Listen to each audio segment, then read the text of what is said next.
देवाच्या प्रिय लोकांनो, हे सगळे बायबलचा अभ्यास किंवा ज्या गोष्टींचं आपण मनन करतो, याचा एकच महत्वाचा उद्देश हा आहे, की आपलं फक्त ज्ञान वाढवणं, आपल्याला फक्त जास्त गोष्टी कळाव्यात हा उद्देश नसून, आपल्या प्रत्येकाला कळावं, की सायन्सला जे कळतंय आज, ते आमच्या बायबलमध्ये हजारो वर्ष आधी लिहून ठेवलेलं आहे.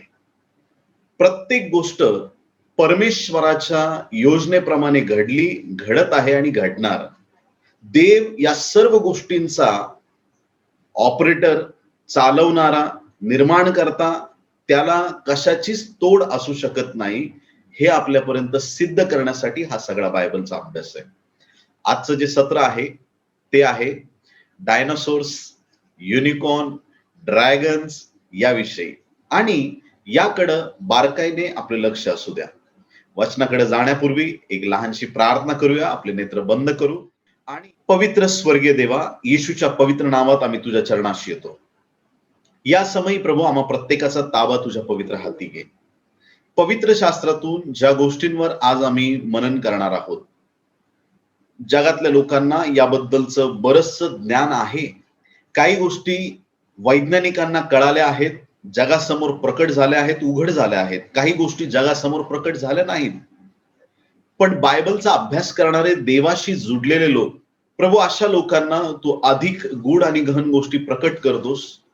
याबद्दल आम्ही मनापासून तुझे आभार आणि उपकार मानतो. आम्हा प्रत्येकाचा ताबा तुझ्या पवित्र ताड घे. आमच्याशी बोल, तुझं बोलणं आम्हाला कळू दे. पवित्र आत्मा, या सभेचा ताबा घे. सगळ्या अडचणी, अडखळणं प्रभू तू नाहीसे कर. तुझ्या महानतेचा, जिवंतपणाचा अनुभव नव्याने आम्हाला दे. ओठ माझे असले तरी शब्द तुझे असू देत. तुझ्या शब्दाने, तुझ्या वाणीने आज आमच्याशी बोल. स्वर्गातून येणारे तुझे शब्द आज आमच्या कानी पडून दे. धन्यवाद देतो प्रभू, या प्रार्थनेचा प्रत्येक शब्द तू ऐकलास. ही सर्व प्रार्थना उद्धारक येशू याच्या गोड, पवित्र आणि सर्वोच्च नावात मागतो, म्हणून तू त्यात ऐक. Amen. Amen. Praise Lord. Hallelujah. कलसेकरास पत्र अध्याय 1 आणि यातील 15, 16 आणि 17 ही 3 वचनं आपण वाचणार आहोत. कलसेकरास पत्र 1 अध्याय, कलसे 1, 15, 16 आणि 17. तो अदृश्य देवाचे प्रतिरूप आहे. येशू बद्दल लिहिलंय. तो अदृश्य देवाचे प्रतिरूप आहे. तो सर्व उत्पत्तीत ज्येष्ठ आहे. कारण आकाशात व पृथ्वीवर असलेले, दृश्य व अदृश्य असलेले राजे, अधिपती, सत्ताधीश किंवा अधिकारी असलेले जे काही आहे, ते सर्व त्याच्यामध्ये निर्माण झाले. सर्व काही त्याच्याद्वारे व त्याच्यासाठी निर्माण झाले आहे. तो सर्वांच्या पूर्वीचा आहे व त्याच्यामध्ये सर्व काही अस्तित्वात आहे. या ठिकाणी पवित्र शास्त्राचं वचन स्पष्टपणे आपल्याला सांगतं, येशू ख्रिस्त सर्वांपेक्षा ज्येष्ठ म्हणजे मोठा आहे. सगळ्या निर्मितीपेक्षा तो मोठा आहे. कारण की नव्या करारापर्यंत लोकांना माहीतच नव्हतं देवाला पण पुत्र आहे. आणि त्यामुळे यहुदी लोक आजही देवाचा पुत्र मसीहा येशू ख्रिस्त या संकल्पनेवरती त्यांचा विश्वास नाही.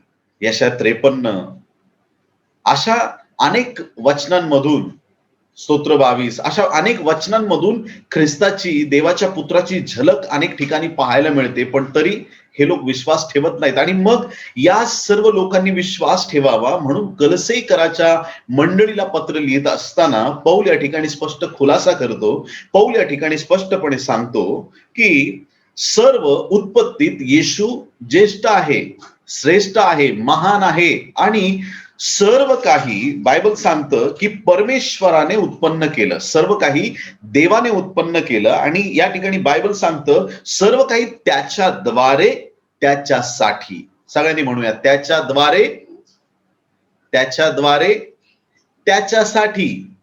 त्याच्याद्वारे, त्याच्यासाठी. नोकरी करता, तुम्ही करता. कोणासाठी? तुमच्या परिवारासाठी.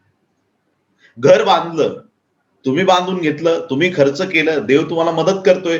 पण तुम्ही गोष्टी करता तुमच्या स्वतःच्या हितासाठी.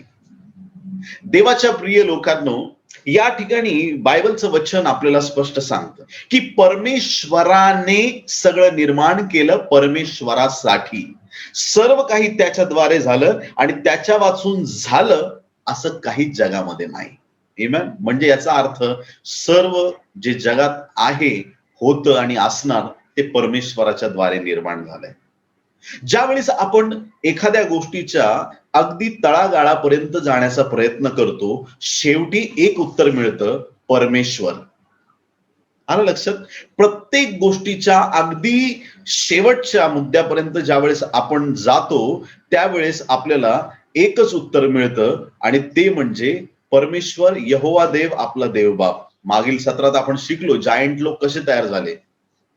आता हे जायंट लोक म्हणजे यांच्यामध्ये दिव्यदूत पण आहे पडलेले, यांच्यामध्ये मनुष्य पण आहे.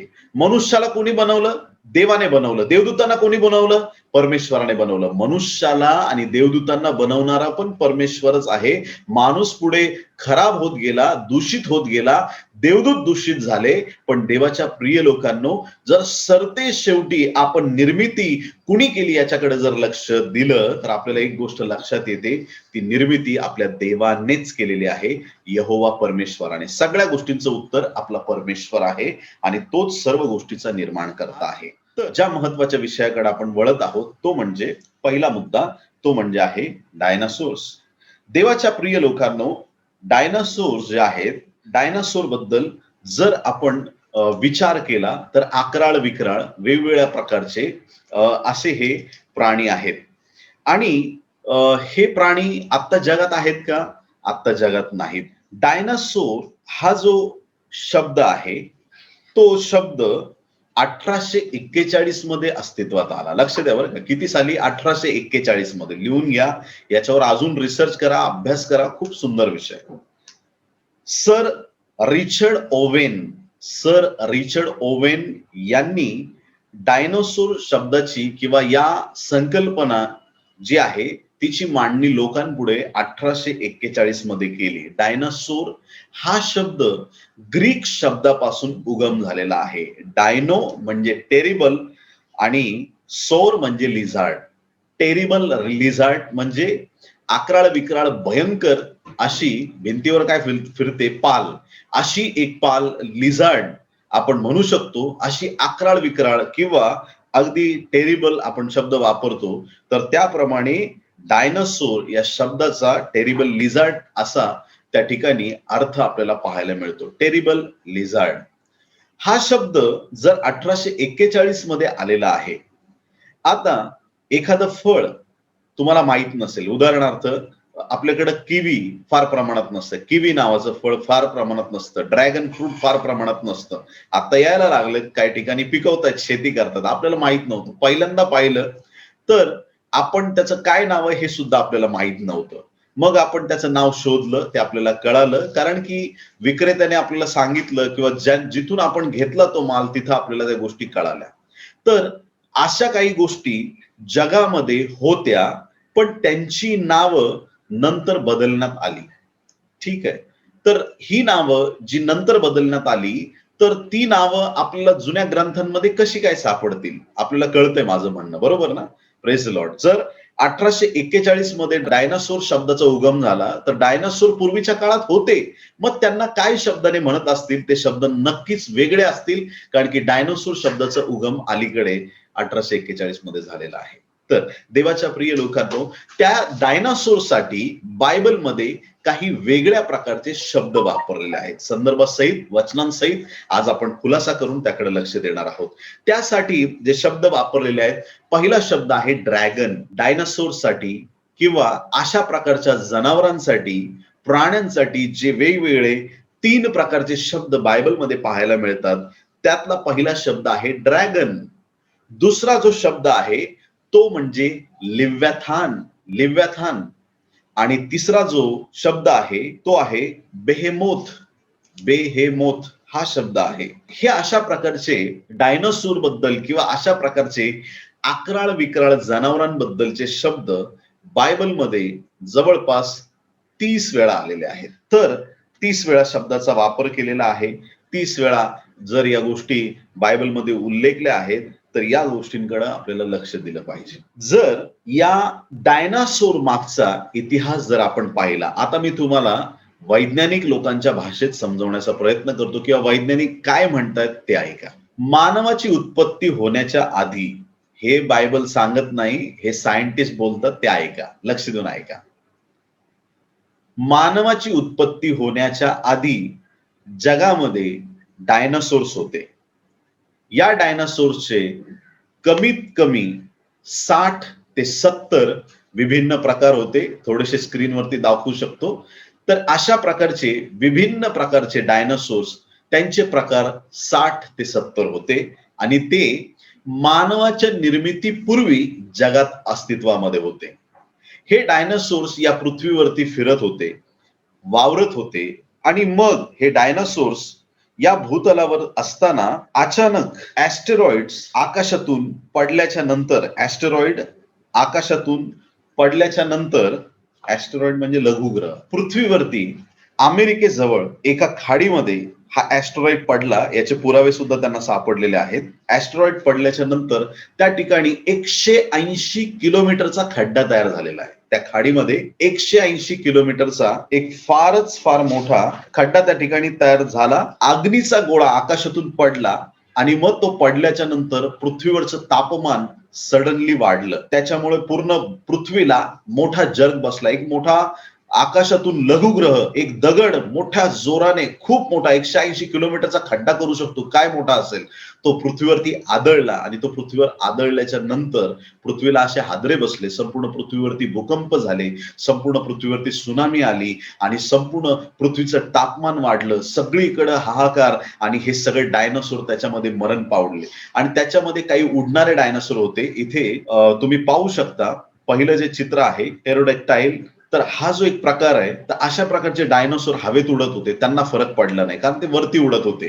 पण ज्या वेळेस हा ऍस्टेरॉइड पृथ्वीवरती आदळला, हा आदळल्याच्या नंतर पृथ्वीमधून जे पृथ्वीचं खनिज आहे ते आकाशात उडालं, वरती उडालं आणि इतक्या जोरात, वेगात, इतकं लांब पर्यंत उडालं की पृथ्वीच्या बाहेर पर्यंत गेलं. एवढा मोठा तो झटका होता. आणि जसं ते बाहेर उडाले, ते पृथ्वीतले दगड किंवा पृथ्वीतलं लोखंड, आयन, वेगवेगळ्या गोष्टी, मेटल्स वगैरे सगळ्या गोष्टी बाहेर पडल्या, त्या उडाल्या आणि परत त्या खाली येत असताना त्या सर्व या उडणाऱ्या वेगवेगळ्या डायनासोर्सला त्या लागल्या आणि डायनासोर्स त्यावेळेस संपले. मोठमोठे भूकंप झाले, डोंगराखाली दडले गेले, पुरले गेले, मारले गेले, ते संपले. पृथ्वीचं तापमान अगदी वाढलं होतं. कालांतराने मग ते तापमान बदलत गेलं आणि मग कालांतराने सगळ्या पृथ्वीवरती तिथं धूळ आणि धूर, कैक वर्षानुवर्ष, शेकडो हजारो वर्ष धूळ होती. सगळं वातावरण जे हिरवळ होती, जे काय होतं ते पूर्ण नष्ट झालं आणि मग हळूहळू सगळं वातावरण सेटल झालं आणि तिथून पुढे मग ते अमिबा, माकड वगैरे तुम्हाला सगळं माहिती, माणसाची उत्पत्ती कशी झाली सायंटिस्ट सांगतात. तुम्हाला सगळ्या बाजू माहित पाहिजे, कारण या गोष्टींचा आपल्याला अभ्यास असणं फार गरजेचं आहे. ते काय म्हणतात, तुम्ही काय म्हणता, हे तुम्हाला कळालं पाहिजे. तर अशा प्रकारे सायंटिस्ट लोकांनी इतिहास सांगितलेला आहे आणि त्या इतिहासात असं त्यांचं म्हणणं आहे की डायनासोर्स आणि मनुष्य कधीच एकत्र राहिलेले नाहीत, कधी एकत्र राहिलेले नाहीत. डायनासोर्स होऊन गेले, त्यांचा जमाना गेल्यानंतर मग मनुष्य आणि इतर प्राणी पक्षी निर्माण झाले. 7,000 करोड वर्षापूर्वीची ही कहाणी आहे आणि त्याच्यानंतर मग पुढच्या गोष्टी घडत गेल्या, मनुष्य निर्माण झाला, असं सायन्सचं म्हणणं आहे. पण बायबल आपल्याला सांगतं, देवाच्या प्रिय लोकांनो, की परमेश्वराने 6 दिवसात सर्व काही उत्पन्न केलं. जे काही तुम्ही पाहता, जे काही तुमच्या अवतीभवती आहे, जे काही घडलेलं तुम्ही पाहता, त्या सर्व गोष्टी परमेश्वराने 6 दिवसात निर्माण केल्या आणि शेवटचा दिवस म्हणजे 6वा दिवस निर्मितीचा, त्या दिवशी पहिल्या अर्ध्या भागात जनावरांना बनवलं, नंतरच्या अर्ध्या भागात माणसांना बनवलं आणि म्हणून जनावरात आणि माणसात बऱ्याच गोष्टीत साम्य आपल्याला पाहायला मिळतं. तर देवाच्या प्रिय लोकांनो, या ठिकाणी एक गोष्ट आपल्याला प्राकर्षाने अगदी कळाली पाहिजे, समजली पाहिजे, ती म्हणजे की सर्व गोष्टीचा निर्माण करता परमेश्वर आहे. मग जर देवाने निर्माण केलंय तर देवाच्या वचनात त्याचा उल्लेख आला पाहिजे. सर्व गोष्टी ज्या सायन्सला सापडत आहेत आता, त्यांचे वेगवेगळे तर्क वितर्क आहेत, तर त्या गोष्टी बायबलमध्ये कुठे लिहिल्यात किंवा त्याबद्दल काय बोलू शकतो. हे डायनासोर्स पूर्वी होते, नोहाच्या काळापर्यंत होते, असं बऱ्याच अभ्यासकांचं मत आहे. मग का बरं डायनासोर्स गायब झाले? त्याचं कारण असं बऱ्याचशा बायबलच्या अभ्यासकांनी दिलंय की एवढी मोठी जागा नोहाच्या तारवात आणणार कुठून? ही जनावरं जर त्या तारवात घेतली तर बाकीच्या सगळ्या जनावरांना खाली उतरावं लागेल.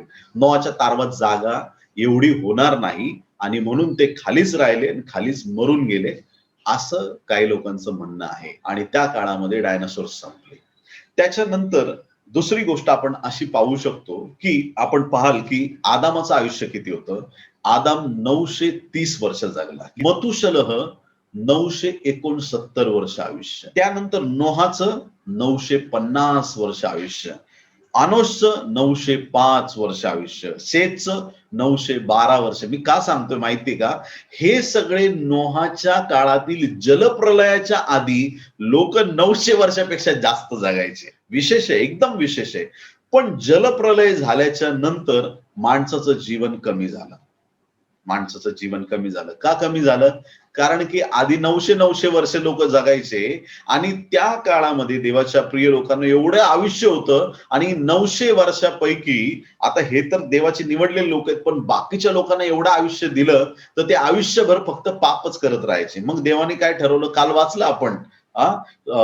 बायबल सांगतं 6व्या अध्यायामध्ये की त्या ठिकाणी उत्पत्तीच्या की त्या ठिकाणी देवाने 120 वर्षाचे त्यांना आयुष्य देऊन टाकले. 120 वर्ष. आणि मग आपण पाहतो की जलप्रलयानंतर 900 वर्ष जगणारे लोक 100, 125 वर्ष, 150 वर्ष असं थोडंसं त्यांचं आयुष्य त्यानंतर थोडंसं कमी व्हायला सुरुवात झाली. आणि आज आपण पाहतो की माणसाचं आयुष्य किती आहे? फार कमी झालेलं आहे. तर हे जे आपण पाहतो की वय माणसाचं कमी झालंय म्हणजे जास्त वर्ष मनुष्य जगत नाही, हे जलप्रलयाच्या नंतर झालं. जलप्रलयाच्या आधी कसं होतं? देवाने सगळ्या गोष्टी एकदम सुट्ट्या सुट्ट्या छान सगळं व्यवस्थित अरेंजमेंट करून ठेवली होती. जलप्रलय आला मग काय? पाण्याच्या ओघाने डोंगर सरकले असतील, मोठे मोठे डोंगर वितळून मातीच्या ठिकाणी आले असतील, कुठं काय खाली वर सगळं बदलून गेलं. आणि जमिनी खाली आता मुर्दे सापडतात देवाच्या प्रिय लोकांना, सायंटिस्ट लोकांना मोठे मोठे डायनासोरचे सापळे आढळतात मातीच्या खाली गेलेले. हे त्याच काळामध्ये कुठंतरी जमिनीखाली दडले गेले असतील, हा एक खूप मोठा अंदाज आहे. नोहाच्या काळी आलेल्या महापुरानंतर अनेक अशा गोष्टी बदलून गेल्या होत्या. चला या आपल्या पवित्र शास्त्रातून इयोबाचं पुस्तक 40वा अध्याय 15 पासून 24 मध्ये डायनासोरचा उल्लेख आहे. आता मी जेव्हा वाचतोय आपल्यासाठी हे अकराळ विक्राळ जनावर आपल्या नजरेपुढे आणण्याचा प्रयत्न करा. हे डायनासोर्स जमिनीवर चालत होते. हे डायनासोरचे काही प्रकार पाण्यामध्ये पोहत होते. या डायनासोरचे काही प्रकार हवेमध्ये उडत होते. अशा वेगवेगळ्या प्रकारचे हे जायंट ॲनिमल जगामध्ये अस्तित्वात होते. बायबल हजारो वर्षांपूर्वी काय सांगून ठेवत आहे लक्ष द्या. इयोब 40:15 पासून 24 पर्यंत. तुझ बरोबर निर्माण केलेल्या बेहेमोथास पहा. तुझ बरोबर म्हणजे काय? देवाच्या प्रिय लोकांनो, देवाने सगळ्यांना त्या 6 दिवसातच बनवलंय हे लक्षात ठेवा. याच्यामध्ये अजिबात फरक होणार नाही. तुझ बरोबर निर्माण केलेले म्हणजे आपल्याला निर्माण केलं त्याच कार्यकाळामध्ये म्हणजे त्या 6 दिवसामध्ये परमेश्वराने सगळं निर्माण केलं. एवढं मात्र म्हणू शकतो की आपल्या निर्मितीच्या आधी जनावरांची निर्मिती झाली, कारण आधी त्यांना बनवलं, नंतर सगळ्यात शेवटी माणसाला बनवलं. पहिली सगळी बाकीची तयारी करून घेतली, सजावट करून घेतली, मग देवाने माणसाला बनवून त्याला तिथं ठेवलं. तर या ठिकाणी तुझ बरोबर निर्माण केलेल्या बेहेमोथास पहा. बेहेमोथास वरती एक आकडा दिलाय, खाली लिहिलंय एक जलचर. एक जलचर. दुसरीकडे कुठेही तुम्हाला ही वचनं पाहायला मिळणार नाहीत. योबाच्या दुःखात योब एवढं तत्वज्ञान किंवा गूढ आणि गहन गोष्टी प्रकट करतोय. तुझ बरोबर निर्माण केलेल्या बेहेमोथास पहा, तो बैलाप्रमाणे गवत खात असतो. गवत खातो. पहिली गोष्ट पहा, त्याच्या कमरेत ताकद असते, त्याच्या पोटाच्या स्नायूत सामर्थ्य असते. देवदारूच्या फांदीसारखे तो आपले शेपूट हलवितो. देवदारू माहिती तुम्हाला झाड फार उंच असतं. देवदारूचं झाड म्हणजे असं काही छोटे छोटे हरभऱ्याचं वगैरे नका समजू. देवदारू म्हणजे फार उंच अफाट झाड असतं. आणि एवढी मोठी शेपूट कोणाची असेल? हा कोण बेहेमोथ आहे? लक्ष देऊन ऐका. देवदारूच्या फांदीसारखे तो आपले शेपूट हलवितो. त्याच्या जांघीचे स्नायू एकमेकांशी जोडलेले असतात. त्याची हाडे जणू काय पितळेच्या नळ्या, त्याच्या फासळ्या जणू काय लोखंडाचे गज. तो देवाची प्रमुख कृती आहे. देवाने जे निर्माण केले जनावर त्यांच्यामध्ये तो प्रमुख कृती आहे. त्याच्या निर्माणकर्त्याने त्याला तरवारीने सज्ज केले आहे. डोंगर त्याला चारा पुरवितात. म्हणजे एक वेळेस खायला सुरुवात केली की अख्खा डोंगर गायब. तेथे सर्व वनपशु क्रीडा करतात. तो कमलिनी खाली लव्हाळ्याच्या बेटात व दलदलीत पडून राहतो.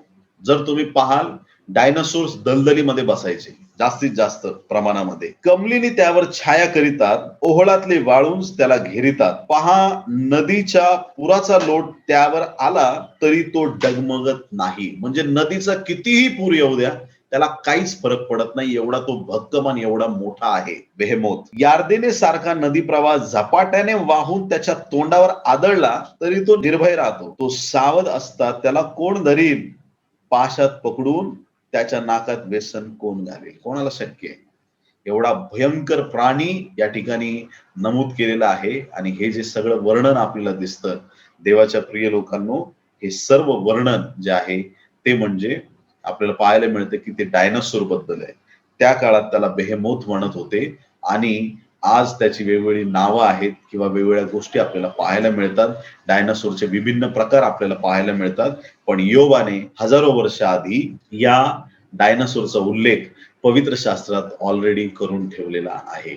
वैज्ञानिकांना गोष्टी आत्ता सापडतात, पण बायबल वाचणाऱ्यांना विज्ञानापेक्षा आधी गोष्टी सापडतात. आणि म्हणून वारंवार सांगतो, नासाच्या सायंटिस्ट लोकांना ज्यावेळेस अडचण येते त्यांना बायबल उघडावं लागतं. बायबल सारखा परिपूर्ण ग्रंथ जगामध्ये नाही, बायबल सारखं पुस्तक जगामध्ये नाही.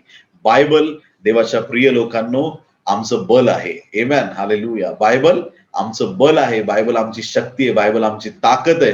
बायबलमध्ये सर्व गोष्टी अगदी तंतोतंत नमूद केलेल्या आहेत. असं मोठं जनावर या ठिकाणी सांगितलेलं आहे जे चारा खातं, गवत खातं, चिखलामध्ये लोळतं, नदीचे मोठे प्रवाह आले तरी वाहून जात नाही, मोठी यार्देन वाहत आली त्याच्या तोंडावर जरी मारा पडला त्याला भीती वाटत नाही. त्याला कोण पकडणार? तो देवाच्या कृतीत श्रेष्ठ आहे, सगळ्यात मोठा आहे. आणि देवाच्या प्रिय लोकांनो, श्रेष्ठ म्हटलंय देवाच्या कृतीमध्ये म्हणजे सगळ्यात मोठं जनावर म्हणजे डायनासोर आहे. सायन्स काय म्हणतं जाऊन रिसर्च करा.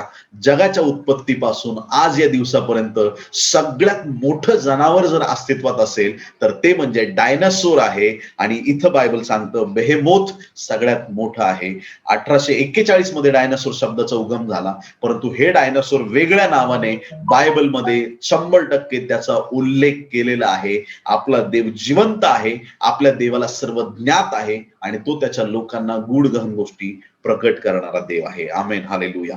देवाच्या प्रिय संत गणांनो, असं आपण एक गोष्ट बऱ्याच लोकांना असं वाटतं की एवढे मोठे डायनासोर कसे काय नष्ट झाले. लक्षात घ्या, गेल्या मागील 500 वर्षांमध्ये, फक्त 500 वर्षात, मागच्या 500 वर्षात कमीत कमी 1000 वेगवेगळ्या कीटक, जनावर किंवा इतर पक्षी यांच्यातल्या कमीत कमी 1000 त्या प्रजाती डिसअपिअर झाल्यात, संपल्यात. आता जगात त्या कुठंच राहिलेल्या नाहीत. मॉरिशसला मी ज्यावेळेस जातो त्या ठिकाणी फर्स्ट टाइम गेलो तर मला एवढे गिफ्ट्स आले, बऱ्याचशा गोष्टी त्यांनी दिल्या. बॅग असली त्याच्यावरती एका पक्ष्याचा फोटो, डोडो, डोडो नावाचा पक्षी, याच्यावर जाऊन अभ्यास केला. आणि त्यांना एवढा प्रिय आहे तो पक्षी, कारण की तो पहिला फक्त मॉरिशस मध्ये मिळायचा. आता तो पक्षी मॉरिशस मध्ये नाही, जगात नाही, कुठंच नाही. खूप सुंदर पक्षी, छान पक्षी. आणि जसं लोक चिकन वगैरे खातात तसं त्या काळामध्ये लोक डोडो फार आवडीने खायचे, सगळ्यात चविष्ट होतं ते. परंतु देवाच्या प्रिय लोकांनो, आता डोडो जगात राहिलेलाच नाही. अशा मला तुम्हाला सांगायचं आहे, हजारो प्रजाती देवाने जेव्हा एदेन बागेत निर्माण केल्या होत्या त्यातल्या हजारो लाखो प्रजाती डिसअपिअर झाल्यात, पृथ्वीवर राहिल्याच नाहीत. आपत्ती, नैसर्गिक आपत्ती किंवा बऱ्याच गोष्टी, बरीच कारण आहेत त्याला, त्यामुळे ते नष्ट झाल्यात. तसेच डायनासोर सुद्धा संपलेले आहेत, ते जगामध्ये नाहीत. यशाया 51 आणि 9 वचन. यशाया 51:9. हे परमेश्वराच्या भुजा, जागृत हो, जागृत हो, बलयुक्त हो, पूर्व काळच्या दिवसातल्या प्रमाणे, प्राचीन युगातल्या प्रमाणे जागृत हो. राहाबास छिन्न भिन्न करणारा तूच नव्हेस काय, मगरास विंधिणारा तूच नव्हेस काय, मगरास विंधिणारा तूच नव्हेस काय. इथं जर आपण मूळ भाषांतरामध्ये पाहिलं तर आपल्याला मगरास ऐवजी, मगर ऐवजी काही वेगळ्या प्रकारचे शब्द पाहायला मिळतात मूळ भाषांतरामध्ये.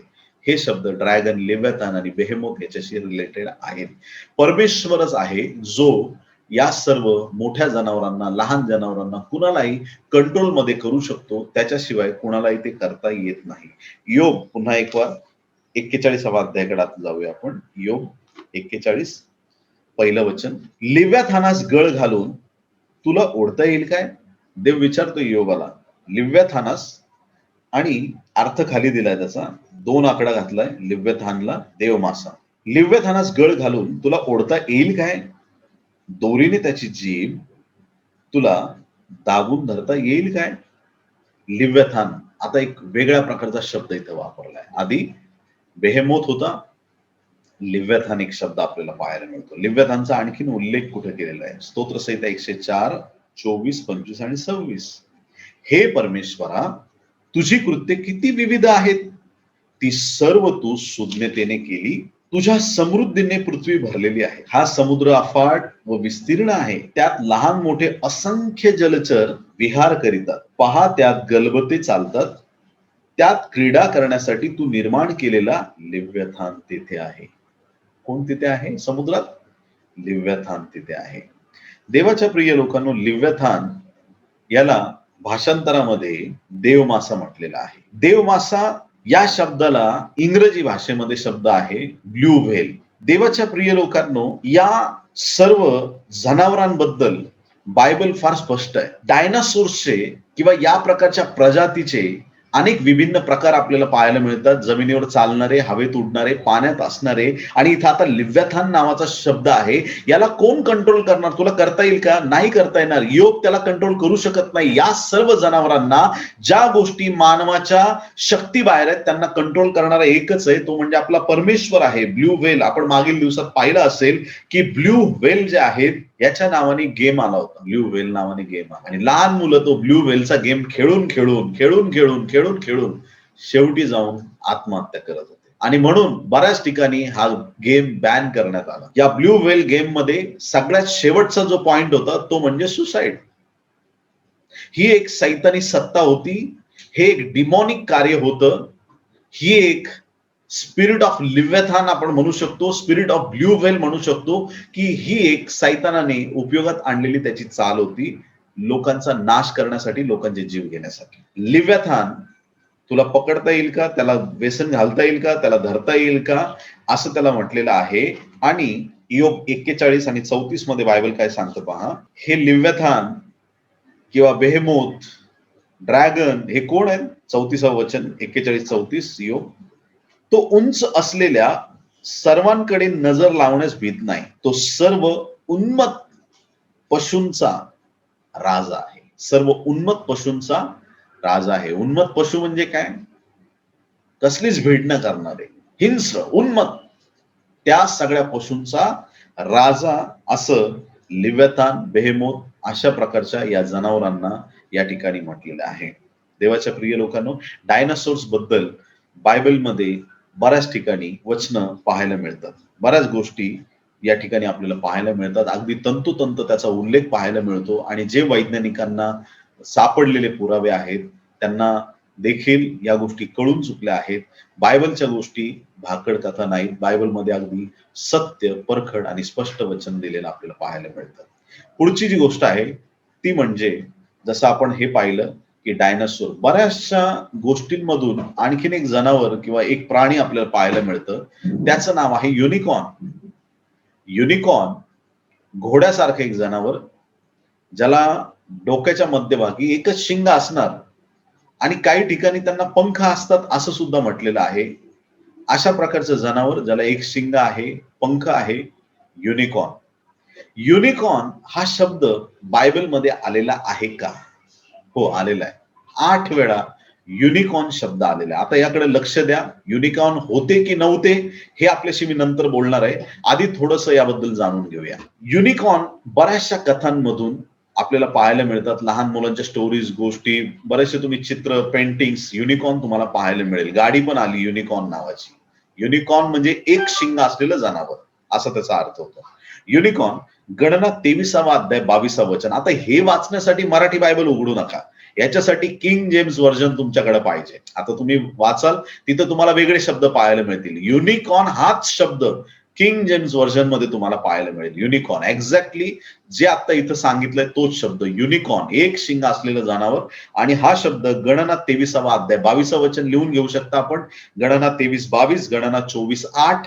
त्याच प्रकारे अनुवाद 33वा अध्याय 17वा वचन, स्तोत्रसंहिता 29वा अध्याय 6वा वचन, स्तोत्र संहिता 92, 10 मध्ये, योग 39, 9, 10, 11,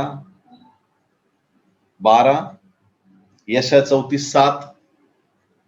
ठीक आहे. ही सगळी 8 जे रेफरन्स मी आता आपल्याला सांगितले, या प्रत्येक वचनात युनिकॉर्न हा शब्द किंग जेम्स व्हर्जन मध्ये तुम्हाला पाहायला मिळेल. बरं, आता ज्या वेळेस तुम्ही या युनिकॉर्न शब्दाचा मूळ भाषांतरातून अभ्यास करण्याचा प्रयत्न करता, तर त्या ठिकाणी मूळ भाषांतरामध्ये फक्त असा प्राणी ज्याचं शिंग बलवान आहे असा त्या ठिकाणी उल्लेख आहे.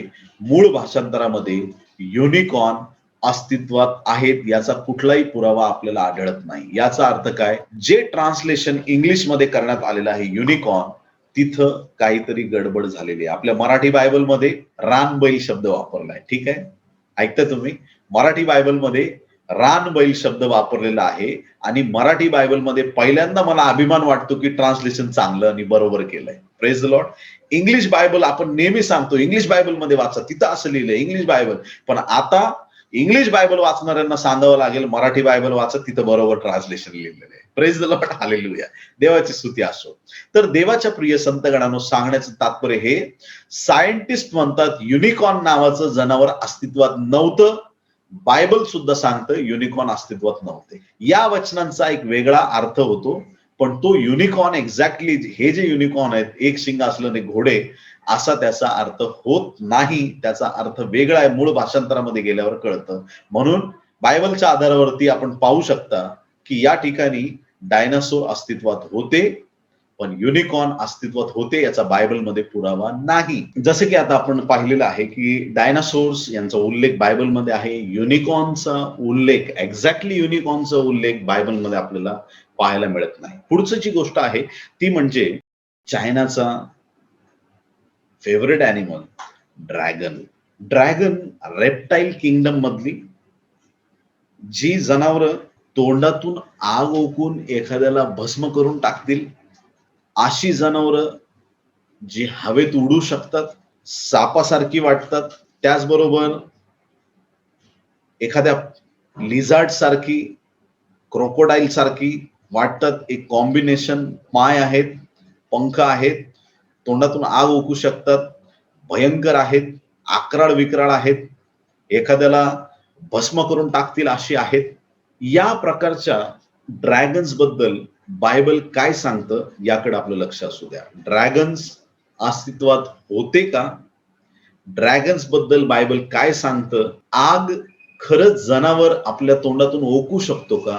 या गोष्टीचा आपण अभ्यास करत आहोत. तोंडातून आग जर एखादं जनावर काढू शकतं, मग ती आग ज्यावेळेस आतमध्ये असेल तर ते जनावर जळून जाईल. म्हणून आपण या गोष्टीवर कधी विश्वास ठेवतच नाही की असं कुठलं जनावर असेल की तोंडातून आग काढणार. आजपर्यंत या गोष्टीवरती बऱ्याचशा लोकांनी विश्वास ठेवला नाही. पण देवाच्या प्रिय लोकांनो, याबद्दलच्या खूप अशा भयंकर गोष्टी बहुतेक चायनावाल्यांनी जास्त डोक्यावर घेतल्या असल्या तरी पण बहुतेक बऱ्याच देशांमधल्या बऱ्याच पुरातन कहाण्यांमध्ये, गोष्टींमध्ये ड्रॅगनचा उल्लेख केलेला आपल्याला पाहायला मिळतो. आता ह्या ड्रॅगनचं अस्तित्व किती खरं किती खोटं याकडे आपण लक्ष देणार आहोत. आता ड्रॅगन होते की नव्हते याकडे लक्ष केंद्रित करत असताना, एखादा जनावर उडू शकतो, उडू शकतो, नो प्रॉब्लेम, उडू शकतो. एखादा जनावर पक्षी उडतो, तसं वेगवेगळ्या प्रकारे आपण पाहतो की काही सरड्यांच्या जाती आहेत, त्यांना विंग्स आहेत, आता सुद्धा आहेत, आणि त्याला ड्रॅगन सॅलॅमेंडर म्हणतात. असे उडणारे सरडे सुद्धा अस्तित्वात आहेत, उडून दुसऱ्या झाडावरती जातात. अशा प्रकारचे सरडे आज अस्तित्वात आहेत. मग हा एक मोठा सरडा म्हणूया आपण, उडू शकतो, चला ठीक आहे, उडू शकतो, इथपर्यंत मान्य आहे. त्याला पाय चालेल, इथपर्यंत ठीक आहे. पण तो आग ओकू शकतो, इथं काहीतरी थोडासा विचार करण्याची आपल्याला गरज आहे. मग आग ओकणारा किंवा आग बाहेर काढणारा असं काही जनावर आपल्याला जर अस्तित्वात असल्याचं जर कळालं, त्याचा काही पुरावा जर आपल्याला मिळाला, तर मग आपण म्हणूया की ड्रॅगन अस्तित्वात होते आणि त्यांच्या मुखातून आग येत होती. यावर आपण विश्वास ठेवू शकतो. मग आता याच्याबद्दल आपण ज्यावेळेस रिसर्च करतो त्यावेळेस आपल्याला एक कीटक सापडतो, आणि तो कीटक म्हणजे बॉम्बार्डियर बीटल्स. बॉम्बार्डियर बीटल्स नावाची ही एक प्रजाती आहे. अशा प्रकारचं कीटक आफ्रिकेच्या जंगलामध्ये तुम्हाला नक्की पाहायला मिळू शकतं. आफ्रिकेला कधी गेलात आणि असं कीटक दिसलं तर थोडं सावध राहा, थोडं लांब राहा. जाताना मला विचारून जा. Praise the Lord, hallelujah. ऐकताय सगळे? या बॉम्बार्डियर बीटलचं, या कीटकाचं एक वैशिष्ट्य आहे. हे नाव तुम्ही लिहून घ्या, स्क्रीनशॉट घ्या, नंतर याच्यावरती अभ्यास करा. ठीक आहे? बॉम्बार्डियर बीटल या कीटकामध्ये त्याच्या शरीराच्या दोन बाजूंना दोन पिशव्या असतात. लक्षात द्या, फार सोपं करून शॉर्ट मध्ये सांगतो. दोन पिशव्या असतात, दोन्ही पिशव्यांमध्ये वेगवेगळ्या प्रकारचे केमिकल्स असतात. दोन्ही पिशव्यांमध्ये जसा त्याचा वैरी येतो तर त्या पाईपने, त्याच्या शरीरात अशी सिस्टीम आहे की पाऊच आहेत, दोन वेगवेगळे पाईप आहेत, कॅनल आहेत, आणि ज्यावेळेस वैरी येतो त्यावेळेस हे दोन्ही लिक्विड्स, दोन्ही केमिकल्स एकत्र तो शत्रूवरती मारतो आणि त्याची आग निर्माण होते. आणि त्याचे वैरी मुंग्या असो, सरडा असो, तुम्हाला व्हिडिओज पाहायला मिळतील युट्यूब वरती, याच्याबद्दल सर्च करा.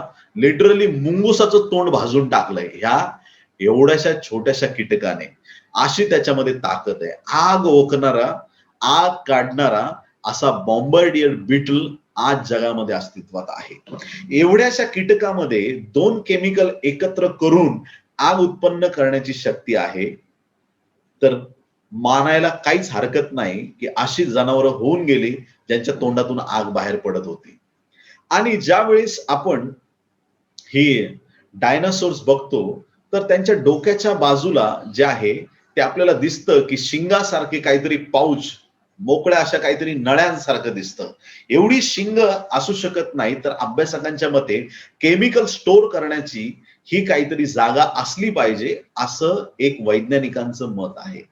इथून केमिकल्स निघून ते तोंडात एकत्र केले जाऊन समोर फेकले जातात आणि त्यामुळे आग उत्पन्न होऊ शकते. सायंटिफिकली आपण याला येस म्हणू शकतो. ड्रॅगन्सचा उल्लेख पवित्र शास्त्रात कुठे आढळतो का? परत एकदा इयोबाचंच पुस्तक, इयोब 41, 19, 20 आणि 21, 3 वचनं मी वाचणार आहे. बघा एक्झॅक्टली ड्रॅगन तुम्हाला पाहायला मिळतोय का? लक्ष देऊन ऐका. इयोब 41, 19, 20 आणि 21. त्याच्या तोंडातून ज्वाळा निघतात, अग्नीच्या ठिणग्या उडतात,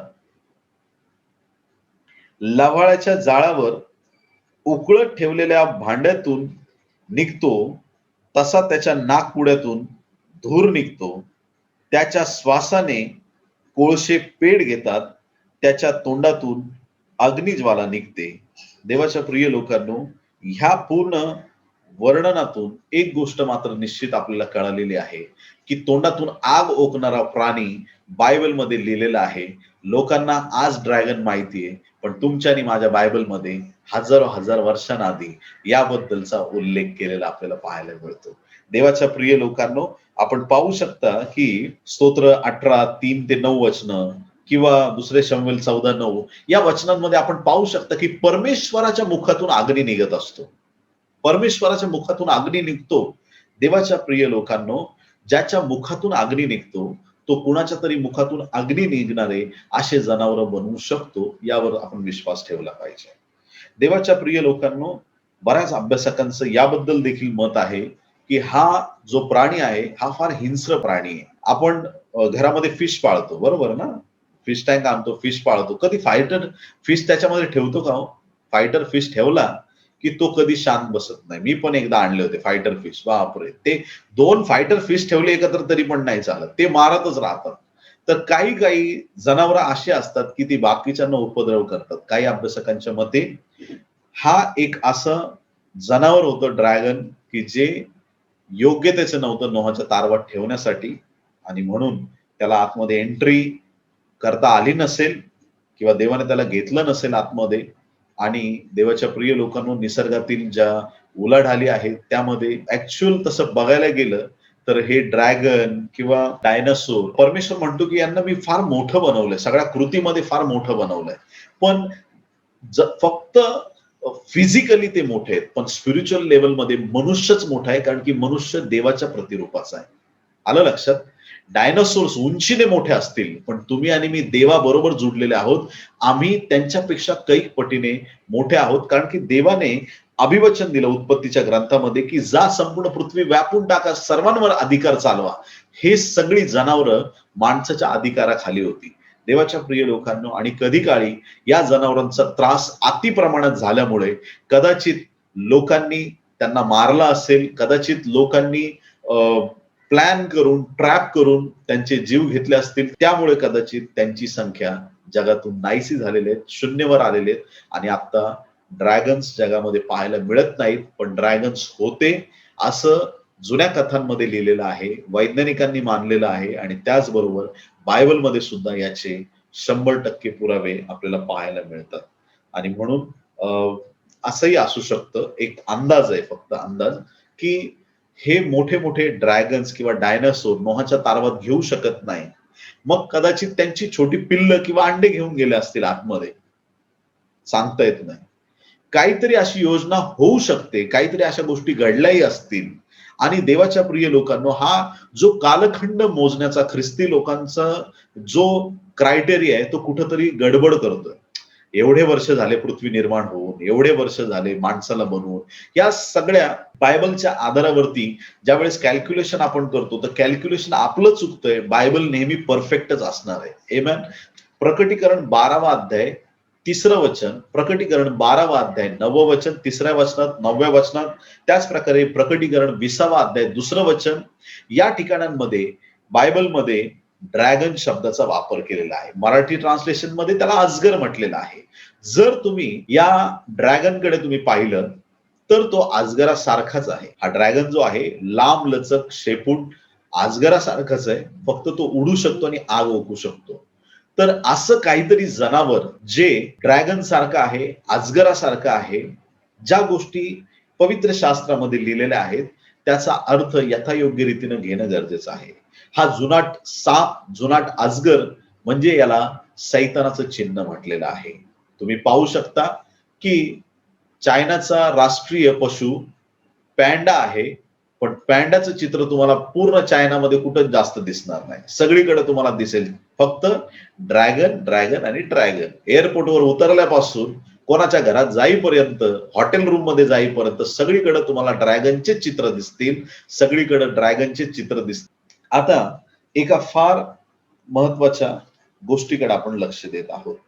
आपल्याला कळालेलं आहे की 7 करोड वर्षांपूर्वी डायनासोर अस्तित्वात होते, आणि मग सायंटिस्ट लोकांच्या म्हणण्याप्रमाणे ऍस्टेरॉइड जे आहे ते आकाशातून पडलं, आणि मेक्सिकोची जी खाडी आहे तिथे 180 किलोमीटरचा खड्डा पडला. कसे दगड वर उडाले, कसे डायनासोर नष्ट झाले, हा एक भाग आपण पाहिला. आणि मग आपल्याला जगाचा नाश होणारी एक घटना तर 100% माहिती आहे, ज्याला सायन्सचे पण पुरावे आहेत. नोहाच्या तारवाचा बेस सुद्धा सापडलाय, पुरावे सापडलेले आहेत. त्या जलप्रलयामध्ये अशा प्रकारच्या जनावरांचा शेवट झाला असेल, असं बहुतांशी बायबल अभ्यासकांचं म्हणणं आहे.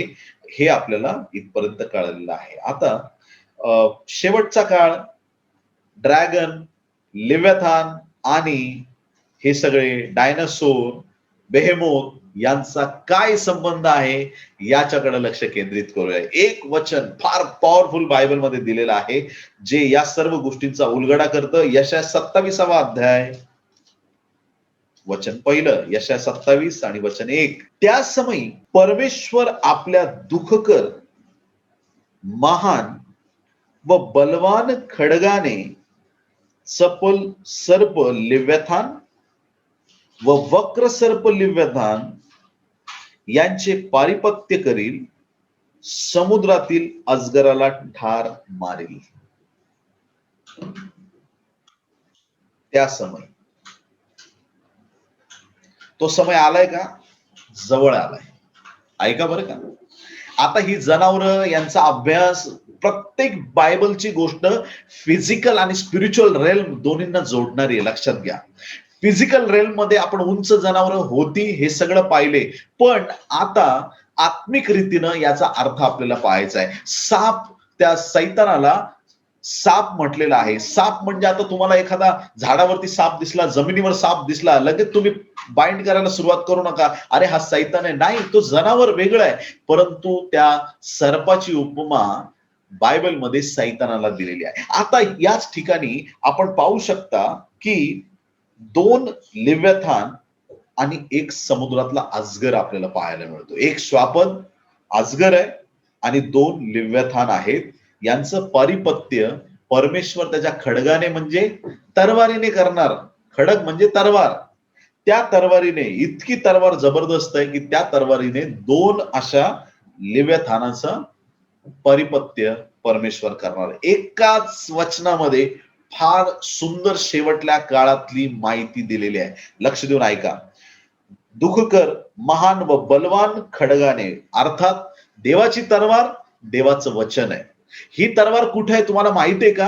ज्या वेळेस योहानाने पात्म नावाच्या बेटावरती येशूला पाहिलं, त्याने पाहिलं की प्रभूच्या मुखातून दुधारी तरवार निघत आहे. कोणी आमेन म्हणाल का? ही तरवार आमच्या देवाच्या मुखामध्ये आहे आणि ही मुखामध्ये असलेली तरवार याचा उपयोग काय? प्रभू मेघारूढ होऊन येईल बायबल सांगतं आणि ज्या वेळेस तो जैतुनाच्या डोंगरावर पाय ठेवणार त्या समयामध्ये त्याच्या मुख श्वासाने अँटी ख्राइस्ट मरणार. हे ऑलरेडी आम्हाला कळालेलं आहे. देवाच्या प्रिय लोकांनो, देवाच्या मुखातून, येशूच्या मुखातून देवाचं वचन निघतं, देवाची तरवार निघते. त्याच्या श्वासामध्ये देवाची तरवार आहे आणि म्हणून या ठिकाणी बायबल आपल्याला स्पष्ट सांगतं की देव आपल्या खडगाने, आपल्या तरवारीने कोणाला मारणार आहे? चपळ सर्प लिव्याथान. पहिला कोण आहे? चपळ सर्प लिव्याथान. चपळ म्हणजे काय? सापांमध्ये प्रकार असतात बरं का. एक चपळ असतो, एक चपळ नसतो. कात टाकली की चपळ होतो, बरोबर ना? कात टाकलेला साप चपळ होतो. ज्याची कात पडत नाहीये तो जरा पळायला थोडा कमी होतो. हाती लागतो, फटके पडतात, मरतो तो. कळतं तुम्हाला?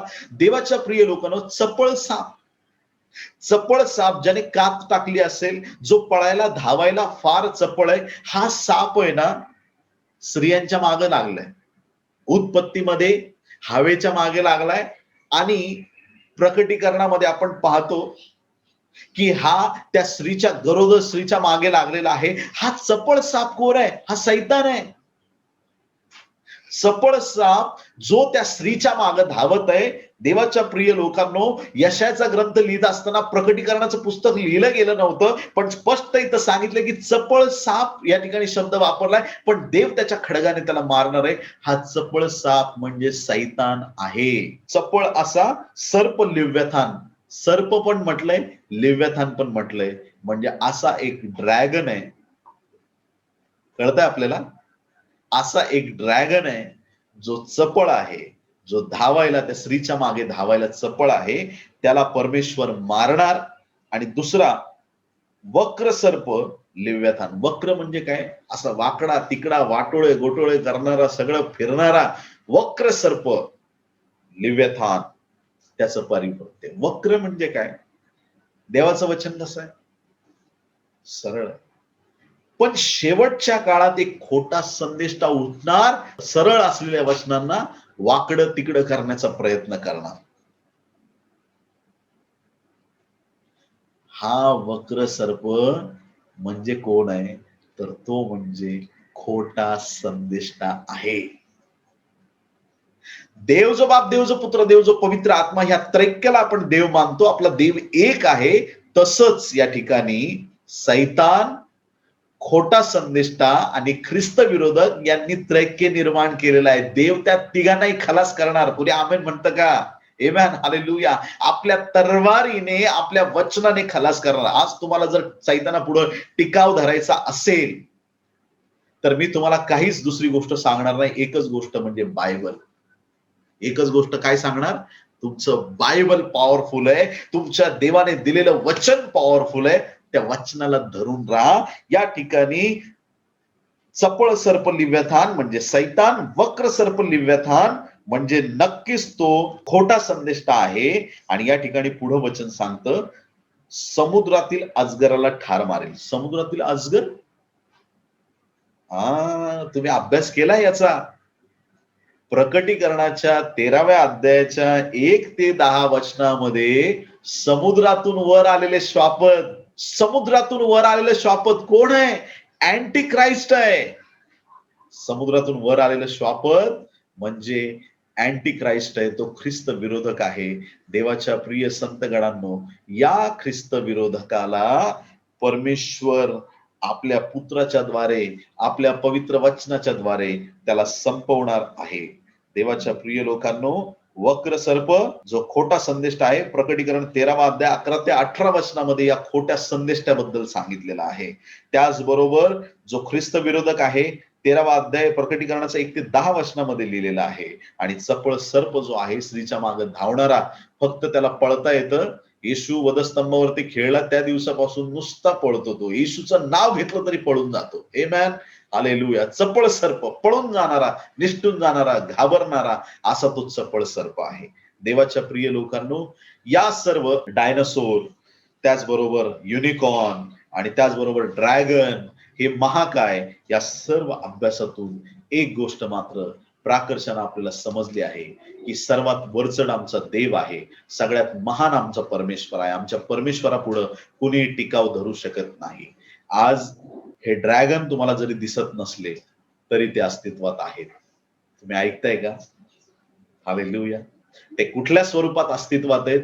ते सैतान, खोटा संदेष्टा आणि ख्रिस्त विरोधक या रूपामध्ये ते अस्तित्वात आहेत आणि त्यांचं काम सुरू आहे.